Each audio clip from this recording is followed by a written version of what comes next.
This is my homemade Swerfer,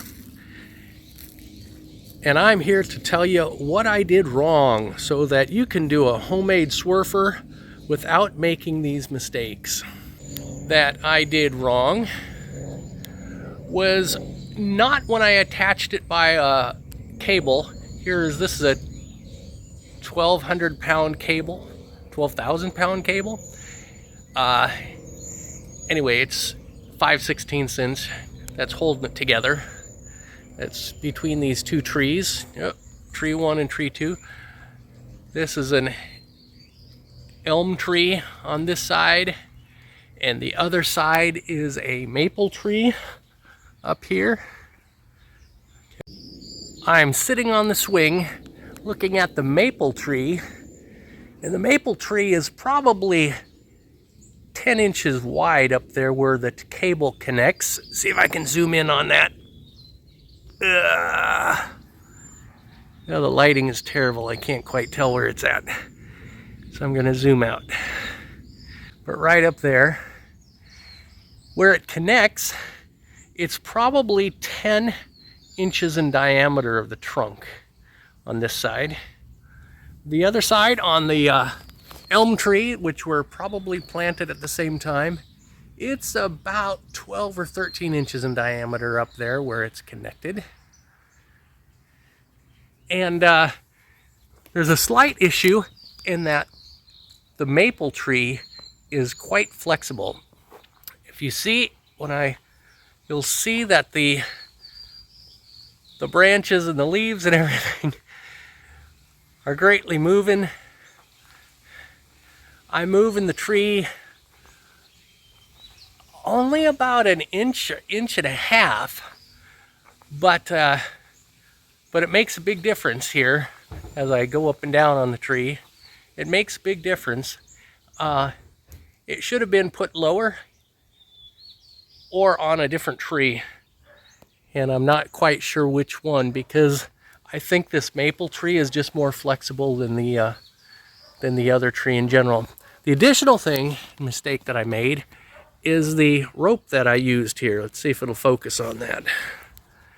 It's a braided nylon rope, and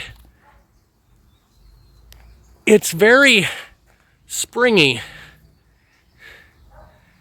In fact, this is about a 1/4 inch right here, and on the other side with no tension, it's like about a 1/2 inch in diameter. Don't know, it's not really focusing there. Let's see, and the point being that as this braid is tightened, it makes it very elastic. So without moving the tree much, the swing will go up and down with just my arm pushing it here. It goes up and down quite a lot and that's only like 10 or maybe 15 pounds of force on that. I wouldn't use this kind of thing anymore. However, one thing that seemed to work pretty well is at the thrift store, I have this Simply Fit board. Maybe you can read the writing on it, Simply Fit board.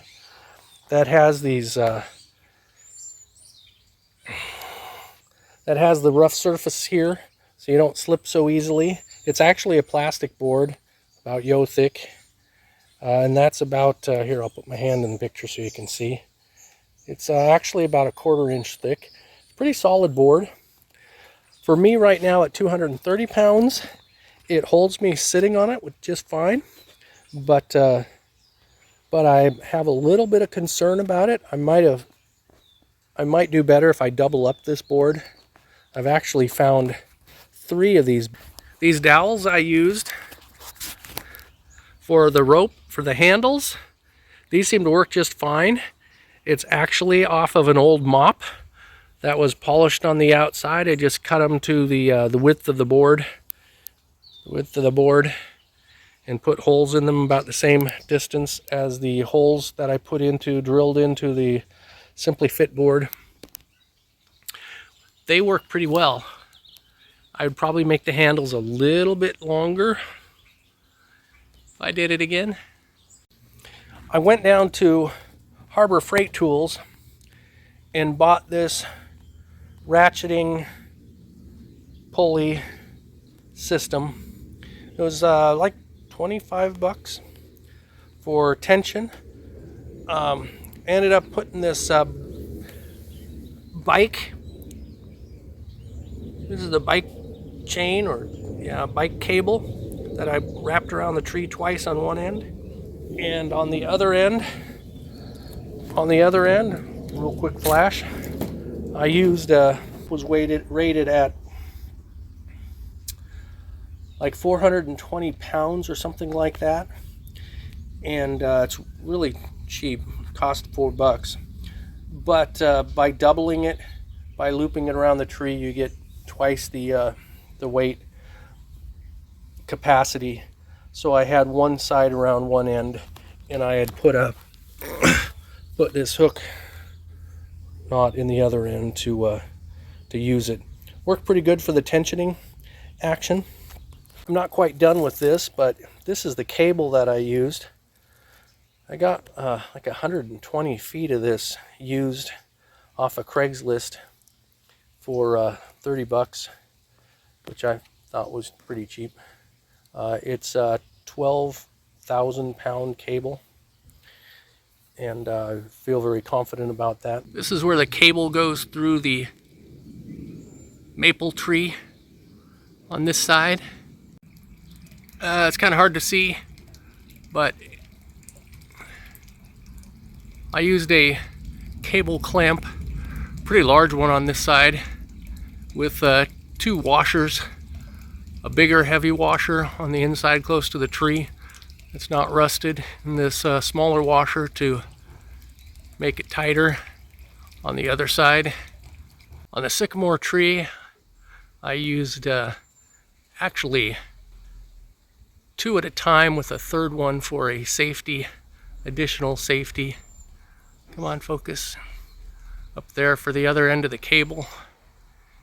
So that if the smaller one, these are 1/4 inch cable clamps that I got at Harbor Freight Tools for $3 for 2. And they work pretty well. I'm satisfied. That doesn't seem like they're slipping or anything. On this side of the sycamore tree, you might be able to see it here, maybe not. There's I put through the tree an aluminum tube to help protect the tree from the cable also. And you can see up there I've got some cheap tape I used on the cable, so I could tell how much I was pulling it in, and based on how much I wanted to tighten the cable to, based on what I expected after testing it with my weight to see how much the trees came together. Okay, I'm going to bring you up the rope. I used cable clamps at the top to hold the rope in place. Following it up, hopefully it'll start focusing. There we go. Focus up there. And when you get to the cable, I used 2 cable clamps with a little space between them to hold the ropes in one spot. And then between the cable clamps, I used a C-ring with one of those screw-on housing. I don't remember what they're called, but basically the type of link of chain that you can link stuff together with to go on the ropes, so that the ropes are not going right on the cable where they would wear and rub. That would not be good. That would be very bad if they were rubbing. We want them to be as protected as possible. Took the rope, split it in half, and then put a little circular thing so that they weren't sliding back and forth when they're sitting up there.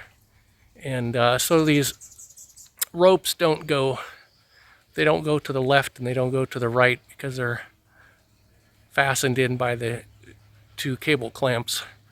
And here's one of the aluminum tubes. It's actually the remnant from cutting the aluminum tube. It actually came from a shoe rack, and figured that would do the trick, and it did quite nicely. The cable fit through it perfectly. This is the locking C-rings, C-links that I used on the cable to put the ropes on, to put the rope on the cable. This is the intermediate point between the rope and the cable between the trees. It's as minimal damage as possible to the tree. You don't want to wrap the cable around the tree or a rope around the tree for any, well, cable for any duration of time, but rope for basically a tree's blood goes through the outside bark of a tree, and you don't want to close that off and essentially damage the tree and kill the tree